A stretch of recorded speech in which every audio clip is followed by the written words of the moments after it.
lagi. Okey. Bismillahirrahmanirrahim. Assalamualaikum warahmatullahi wabarakatuh. Oh, boleh besar. Syalillah lamul Fatihah. A'udzu billahi minasyaitonir rajim. Bismillahirrahmanirrahim. Alhamdulillahirabbil alamin. Ar-Rahmanir Rahim. Maliki yaumiddin.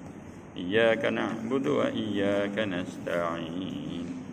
Ihdinas siratal mustaqim. Siratal ladzina an'amta 'alaihim ghairil maghdubi 'alaihim waladdallin.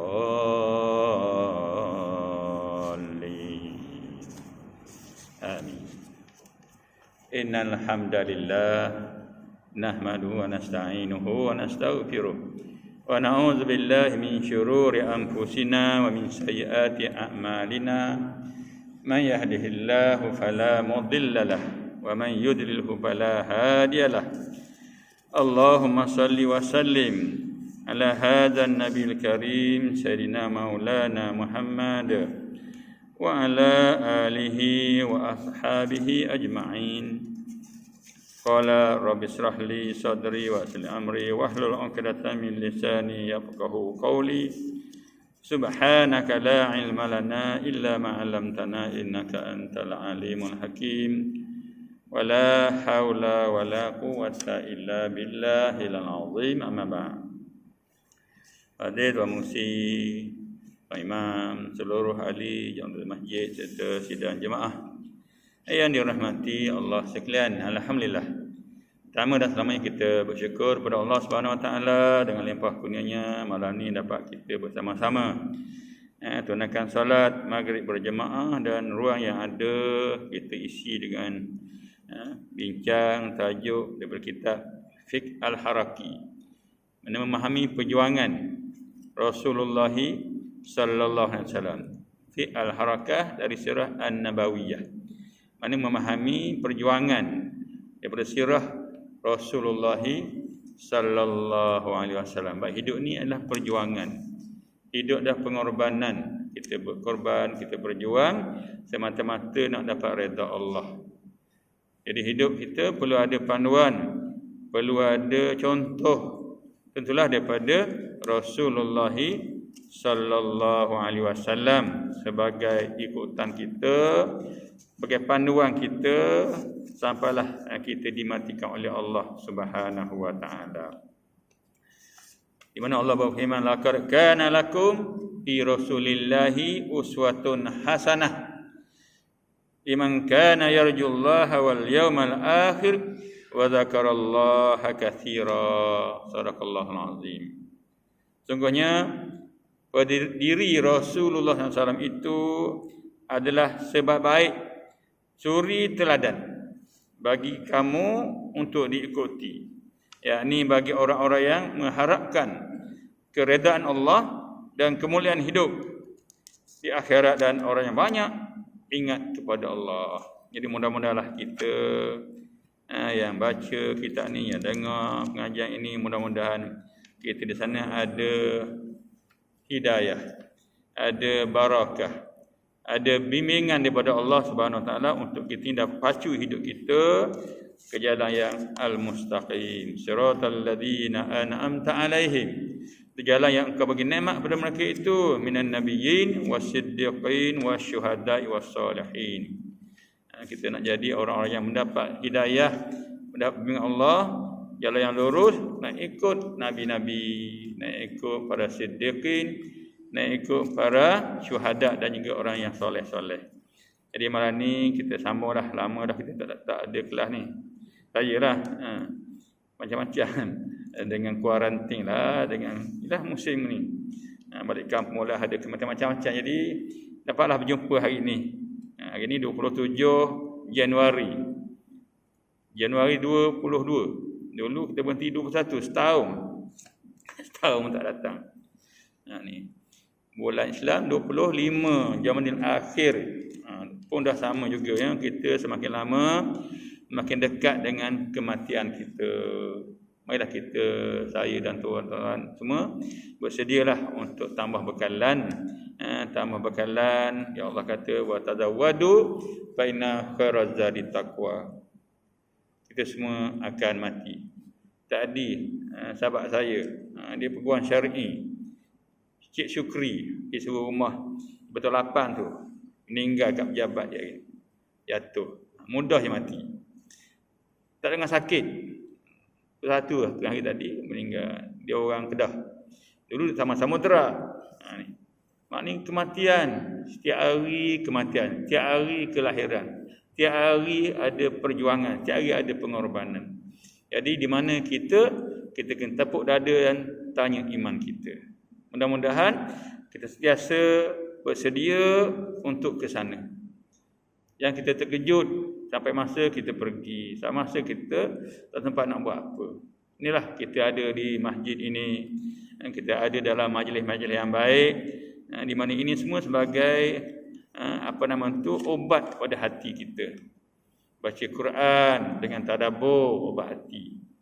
Sembahyang malam, obat hati. Berpuasa, berkawan dengan orang yang soleh-soleh, itu obat hati. Dan juga berzikir, baca zikir, zikir maksurat ke apa-apa zikir lah, maknanya ingatkan Allah. Ini antara penawar bagi hati, untuk hati kita sentiasa istiqamah dalam Islam, bersama-sama dengan Al-Quran, bersama-sama dengan sunnah Rasulullah sallallahu alaihi wasallam. Jadi kita sambung berhenti dulu bagaimana dunia sangat berhajat kepada Rasul. Tajuk lama dulu, tak habis-habis lagi ni. Bagus bab pertama. Dunia berhajat kepada Rasul. Rasul dah tak ada dah. Jadi berhajat kepada ulama lah. Ulama lah yang menerangkan hadis-hadis baginda, membaca Al-Quran. Pak Nabi dah tak ada dah. Lepas Nabi Muhammad SAW dah tak ada dah. Khatamul Anbiya. Nabi Muhammad SAW Khatamul Anbiya. Bila beliau wafat, disambung oleh para sahabat, disambung oleh ulama-ulama seterusnya. Jadi kita hari ini kena menyambunglah perjuangan ni. Bagi orang awam, kita kena ikutlah orang yang pandai, orang yang tahu, orang yang alim. Para ulama merupakan warasatul anbiya. Inilah kitab yang ditulis oleh para ulama, di mana mendidik kita, bimbing kita untuk terus berpegang dengan ajaran Rasulullah sallallahu alaihi wasallam. Nak hafal, tak boleh hafal, mati, hilang ilmu. Jadi ditulis. Quran pun ditulis.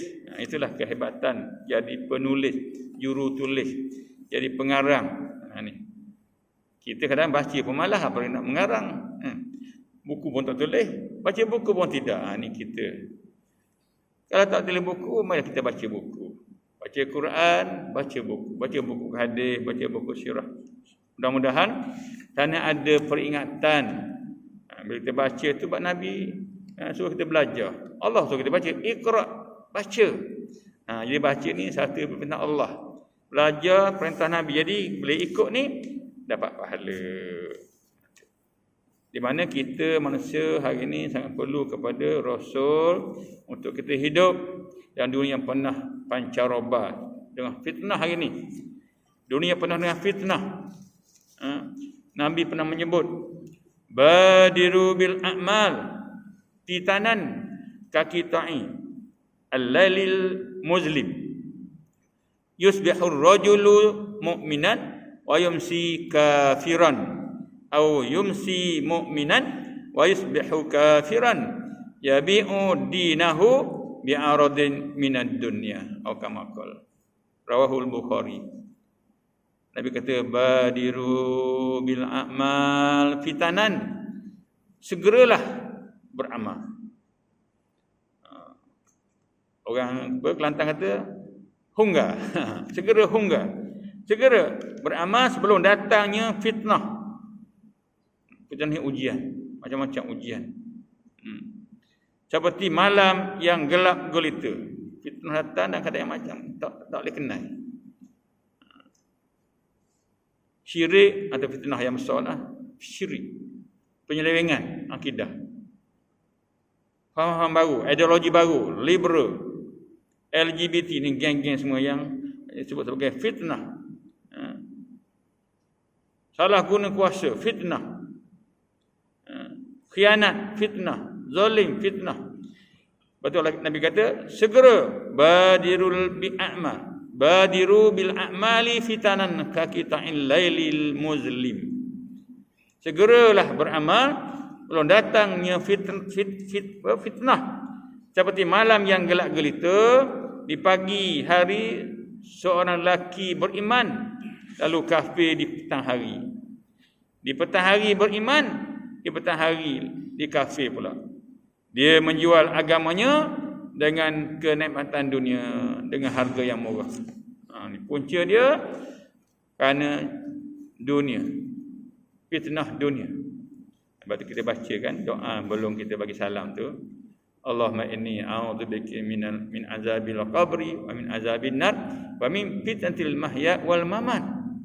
Fitnah dunia tu hidup dan mati dan dajjal. Inilah Nabi kata, jaga-jaga, segeralah kamu beramal. Marilah kita baca Quran, kita berzikir, kita berwirid, kita bersolat siang dan malam, kita berjuang, kita bersedekah, kita berjihad, kita jaga makan minum kita, jaga kaum kerabat kita, keluarga kita, jaga semua daripada kita terlibat dengan benda-benda yang menyebabkan Allah murka. Segera Nabi kata, badiru bil amal, segera beramal. Sebablah Allah turun macam-macam bagi kita ingat, supaya kita dapat insaf balik. Kadang-kadang orang terjadi beriman bila pagi beriman, petang kurung. Pagi dia kena Allah, petang lupa Allah. Macam-macam hari ni. Dekat Malaysia ni tak semesti Melayu Islam semua. Macam kat Indon sekarang ni, banyak ulama, pastilah paling banyak berlaku musibah. Keluar agama Kristian ala moden, ikut cara Islam, dia semayang macam-macam cara sekarang ni. Dia azam macam kita juga, dia baca kitab dia macam kitab Quran. Jadi orang ramai tertarik. Hari ini di Indonesia orang Islam semakin kurang dah di Indonesia kan. Dulu 99%, kan berapa dah tinggalnya. Sana ada kebebasan untuk pilih agama, Pancasila dan sebagainya. Memang Malaysia pun memang jugalah liberal dah mula bergerak, bertapak liberal. Baru ni pelajar UIA, Universiti Islam Antarabangsa, dia boleh basuh, cuci kuil. Bukan budak tadika, bukan budak sekolah rendah, budak yang dah masuk bukan UITM, bukan UM, UIA, yang ada nama Islam. Dia kata tak ada apa-apa, macam biasalah, sebab tolong-menolong, wa ta'awanu. Sedangkan itu dah jauh lari menyimpang. Nak tolong orang kafir boleh tolong, tapi yang tolong berhala dia. Jangan buat berhala dicuci boleh tak boleh. Nak tolong dia tu boleh, bagi dia minum, bagi dia makan, tak ada masalah. Nabi pernah suap makanan pada orang Yahudi. Suap tapi tak pernah nak tolong untuk bantu bersihkan berhala dia. Runtuh betapa. Nak runtuh. Bila Mekah dapat dibuka, berhala disuruh diruntuhkan. 360 ekor berhala di Kaabah tu diruntuhkan, dihancurkan. Tu bukan nak terus angkat simpan tempat lain, tak. Itu sirah Nabi.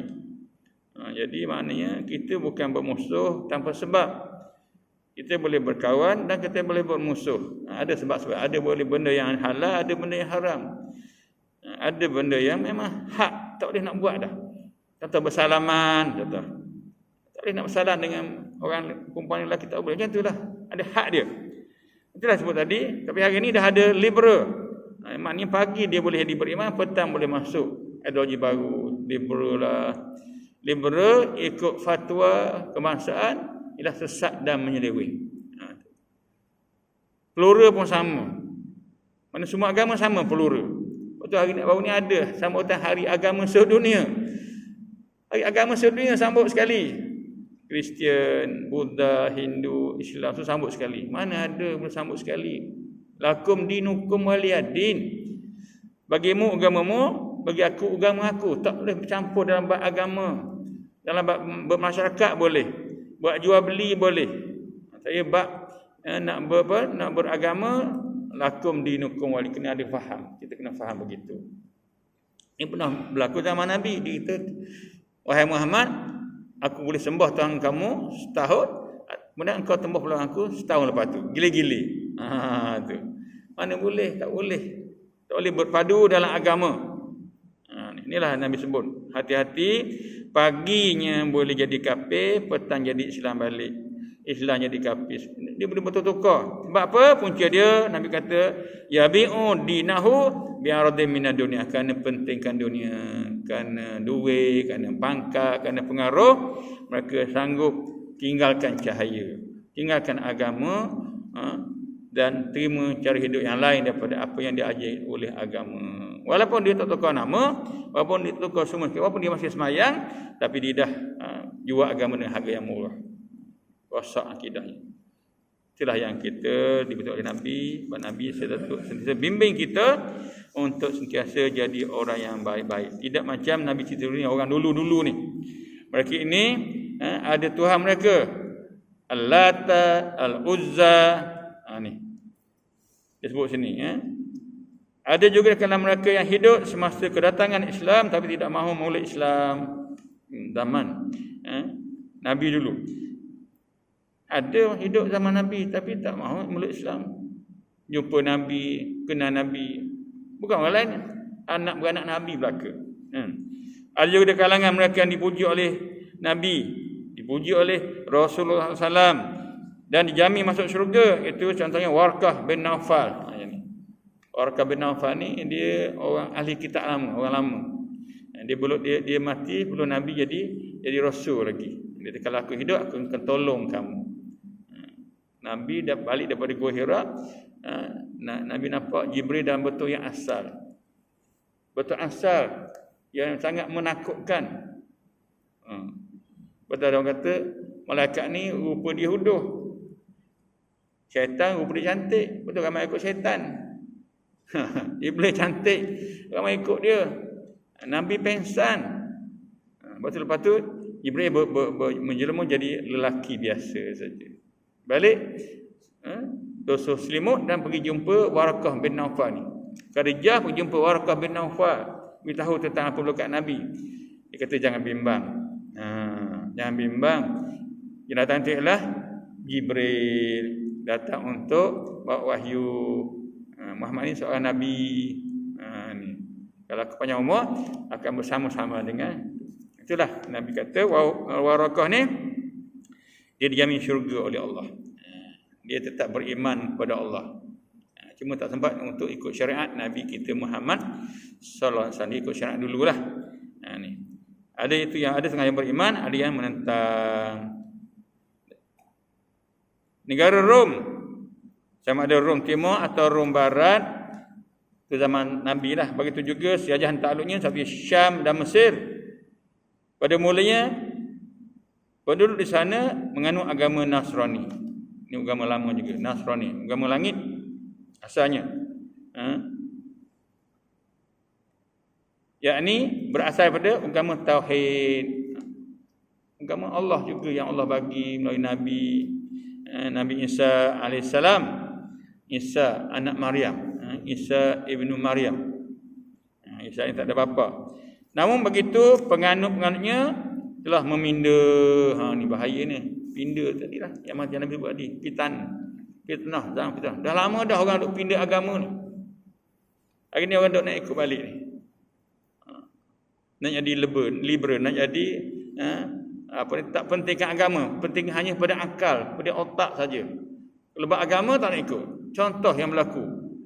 Kalau kos kereta api itu, untuk lelaki ada satu kos, perempuan ada satu kos. Untuk apa? Untuk nak jaga agama, jaga takut apa? Pergaulan bebas. Dia orang tak setuju. Tapi kalau untuk mengatakan gangguan seks, dia setuju. Atas nama agama mereka tak setuju. Atas nama untuk gangguan-gangguan seks dan sebagainya, mereka setuju. Maknanya mereka benci pada agama. Nampak macam beragama tapi benci agama. Inilah benda yang kita kena faham. Perlu anjing berbuka pada yang uzur beramai-ramai ni dibuat program. Dia tak kisah dengan fiqh ke, dengan Quran ke, dengan hadis ke, bagi dia tu tak ada. Quran pun ditulis oleh manusia. Lepas turun daripada Allah tu. Manusia cantik, mesti ada salah silap kata dia. Hadis pun dari Nabi. Tentu manusia biasa salah silap. Bagi mereka tak kisah dengan hadis ke, dengan Quran ke. Boleh tafsir sendiri je. La ikraha fiddin. Tak ada paksaan dalam agama. Dia kata tak ada paksaan dalam agama. Semayang tak boleh paksa, puasa tak boleh paksa, minat Arab tak boleh paksa dihukum. Itu je. Mereka tafsir ikut akal, sedang kita tafsir dengan Quran, tafsir dengan hadis. Inilah yang Nabi disebut sini bagaimana di zaman tersebut sebelum Nabi lahir ni, agama Nasrani atau agama Kristian dibawa oleh Nabi Isa alaihissalam. Islam lah. Tu. Tetapi penganutnya telah meminda ajaran Nabi Isa serta telah berpecah kepada berbagai-bagai mazhab yang dianggap sebagai agama-agama yang berlainan di antara satu sama lain. Ini tak ada wahdah dah. Tak ada wahdatul qalbi dah tak ada. Wahdatul fikri dah tak ada. Apalagi wahdatul amal. Kita kena ada. Wahdatul qalbi, penyatuan hati, bersatu dengan satu hati. Wahdatul fikri dengan fikri yang sama. Satu Quran, satu Kaabah, satu Allah. Esanya Allah. Wahdatul amal dengan amalan yang satu, amalan yang baik saja kita buat. Tapi mereka dah berpecah. Berlainan satu sama lain. Mereka meminda agama Allah Subhanahu Wa Taala menjadi agama syirik. Syirik ni lah bentuk fitnah yang paling dahsyat lah. Syirik tak ada ampun daripada Allah. Seterusnya di sana berlakulah penyelewengan akidah.